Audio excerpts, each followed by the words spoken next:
ఒకే ఒక్క సినిమా చాలు ఇండియా మొత్తం తెలియడానికి. అలా తెలిసిన హీరో రిషబ్ శెట్టి తెలిసేలా చేసిన సినిమా కాంతారా. 3 ఏళ్ల కింద వచ్చిన ఈ సినిమా ఎలాంటి అంచనాలు లేకుండా వచ్చి 400 కోట్లకు పైగా వసూలు చేసింది. ఈ ఒక్క సినిమాతో రిషబ్ పేరు దేశమంతా మారుమోగిపోయింది. అసలెవరి హీరో, ఎక్కడి నుంచి వచ్చాడు అంటూ ఆయన గురించి ఆరా తీశారు. కాంతార సినిమాకు కథ, స్క్రీన్ ప్లే, దర్శకత్వం అన్ని రిషబ్ శెట్టినే. కర్ణాటకలోని అత్యంత ప్రతిష్టాత్మకమైన భూతకోర అనే సాంప్రదాయం చుట్టూ కాంతార సినిమా కథ తిరుగుతుంది. కన్నడ మూలాలున్న ఈ సినిమాను దేశమంతా ఆదరించింది. అన్ని చోట్లకు ఈ కథ బాగా కనెక్ట్ అయింది. దాంతో సీక్వెల్ మీద అంచనాలు అలా ఉన్నాయి. 18 కోట్లతో ఈ సినిమాను నిర్మిస్తే ఏకంగా 400 కోట్లు వసూలు చేసింది. ప్రస్తుతం దీనికి ప్రీక్వెల్ చేస్తున్నాడు రిషబ్. కాంతారా 2 కోసం 200 కోట్లకు పైగానే ఖర్చు పెడుతున్నారు నిర్మాతలు.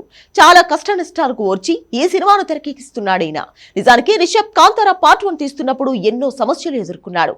కాకపోతే అప్పుడు ఈ సినిమా అంత పాపులర్ కాదు కాబట్టి అవన్నీ బయటికి రాలేదు. ఇప్పుడు సెకండ్ పార్ట్ గురించి దేశం మొత్తం మాట్లాడుకుంటున్నారు కాబట్టి ఏ చిన్న విషయం జరిగినా వెంటనే సోషల్ మీడియాలో వైరల్ అవుతోంది.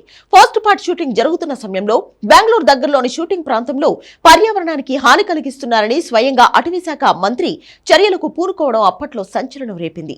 చిత్రీకరణ సమయంలో ప్రమాదకరమైన పేలుడు పదార్థాలు వాడారని ప్రభుత్వానికి కంప్లైంట్స్ ఈ సినిమా యూనిట్ మీద వచ్చాయి. అంతేకాదు, షూటింగ్ చేస్తున్నప్పుడు ఒక యాక్సిడెంట్ జరిగి కొంతమంది చిత్ర యూనిట్ గాయపడ్డారు.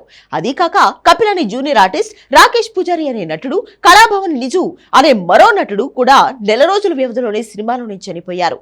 ఇందులో కపిల్ ప్రమాదవశాత్తు నీటిలో పడి చనిపోతే మిగిలిన 2 గుండెపోటుతో చనిపోయారు. అంతా సవ్యంగా జరుగుతుంది అనుకుంటున్న సమయంలో ఆ మధ్య పంజూర్లి పూజారి నోటి నుంచి రిషబ్ కుటుంబానికి ప్రమాదం ఉందని హెచ్చరించాడు. ఇవన్నీ దాటుకుని సినిమా విడుదలకు సిద్ధమవుతోంది. అక్టోబర్ 2న విడుదల ప్లాన్ చేసుకున్న కాంతారా చాప్టర్ 1 అనుకున్న సమయానికి విడుదల చేయాలనే లక్ష్యంతో రిషబ్ శెట్టి చాలా కష్టపడుతున్నాడు. తాజాగా ఈ సినిమా పోస్టర్ విడుదల చేశారు మేకర్స్. అందులో కూడా అక్టోబర్ 2 అనే ఉంది.